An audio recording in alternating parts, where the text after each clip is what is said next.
दोस्तों, वक्फ क्या है पहले ये बताती हूँ। वक्फ इस्लामी कानून के तहत धार्मिक या धर्म के उद्देश्यों के लिए विशेष रूप से समर्पित संपत्तियों को संभालने का काम करता है।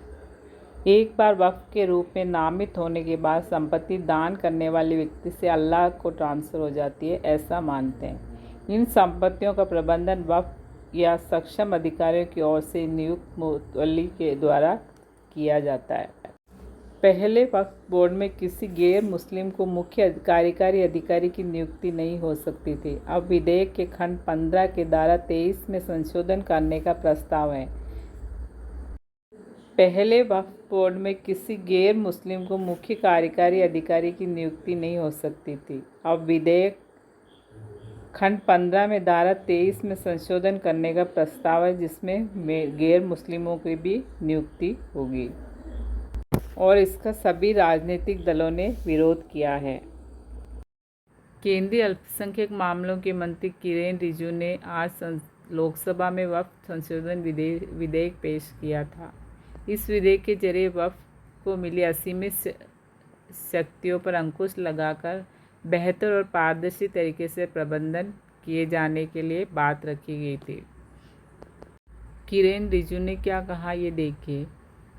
ये बहुत ही एक नाजुक विषय है। सदन में जो पीड़ा आज सभी सदस्यों ने उत्पन्न किया है, मैं चाहूंगा कि सरकार उसका संज्ञान ले। जो संविधान के आधार है 15, 25, 26, 30, 29, उसका संज्ञान ले।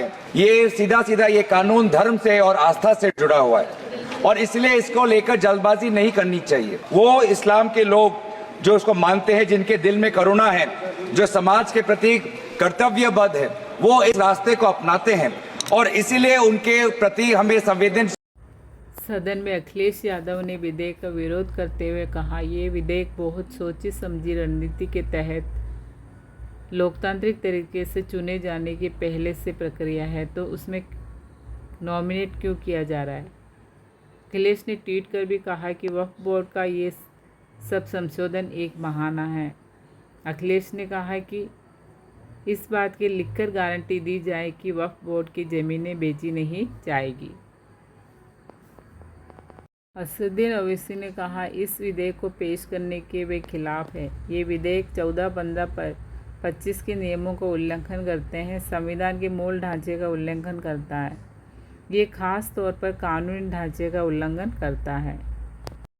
कांग्रेस सांसद केसी वेणुगोपाल जी ने क्या कहा, ये सुनिए आप। Thank you very much for giving me an opportunity to raise an objection on this draconian law which is introduced by the government. Talking about the constitutions, this bill is a fundamental attack on constitution. Composition of the Central Waqf Council. Basically, the Central Waqf Council, where the Waqf property is coming, sir, that is coming from the donations of the believers. Those who are believe in the God and those who are be that they are giving the Waqf donations. Now, Article 26 is very clear, sir. Freedom to manage religious affairs, subject to public order, morality and health.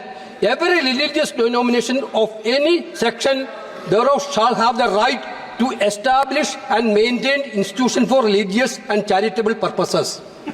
To manage these own affairs in matters of religion.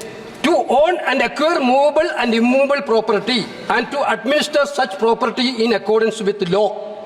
This is Article 26 of the Constitution, sir. Through this bill, they are putting a proviso that non-Muslims also be the member of the governing council. This provision, anybody, non-Muslims also be part of Waqf Council, is correctly an attack on the faith and freedom of religion. Correctly. Sir, I would like to ask a question to the government. Whether we think about the Supreme Court constitute the board of Ayodhya, whether anybody can think that a non-Hindu be the part of Ayodhya Mandir board, sir? This is a fundamental attack on constitution. This bill is a fundamental. Now you are going for Muslims. Next, you will go for Christians. Next you will go for Jains. Next you will. उन्होंने अनुच्छेद 26 का हवाला देते हुए कहा कि इस bill में यह प्रावधान है कि गैर मुस्लिम भी वक्फ बोर्ड के सदस्य हो सकते हैं। ये किसी धर्म का आस्था और स्वतंत्रता पर हमला है। अनुच्छेद 26 धार्मिक मामलों के प्रबंधन की स्वतंत्रता देता है। अनुच्छेद कहता है कि प्रत्येक धार्मिक संप्रदाय या उसके किसी अनुभाग को धार्मिक और पूर्व प्रयोजनों के लिए संस्थाओं की स्थापना और पोषण का अधिकार होगा। सभी धार्मिक संप्रदायों या उनके किसी अनुभाग को अचल और चल संपत्ति अर्जित करने और उसके स्वामित्व का अधिकार होगा। इसके साथ ही तरह की संपत्तियों को कानून के मुताबिक प्रशासन करने का भी अधिकार होगा। Thank you for watching.